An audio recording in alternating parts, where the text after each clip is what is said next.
Well, how bright is too bright when it comes to lighting on your home? Some people living in Westlake Hills are asking city leaders there to crack down on what they feel is excessive outdoor lighting.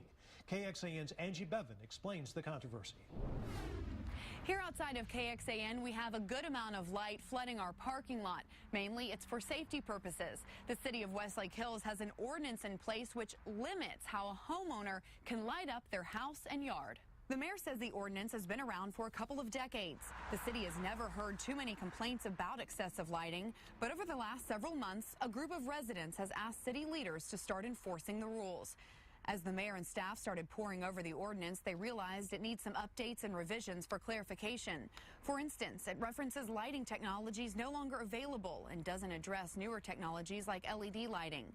The language, officials say, is vague and difficult to enforce. While some homeowners complain neighbors' lights are too bright and intrusive, others say any revisions of lighting restrictions need to be loose. There's been some concerns about having your lights out at 11 o'clock at night creates more safety issues than it does more concerns about whether or not you can see the stars at night. A city council subcommittee is working on redrafting the lighting ordinance. They should have a new version done by the end of this week. Angie Bevan, KXAN News.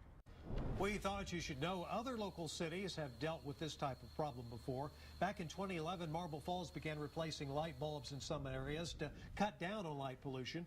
An audit showed if the city switched from 250-watt bulbs to 100-watt bulbs, they could cut the cost of lighting streets in half. They say the switch cut their electric bill from $100,000 a year to $50,000.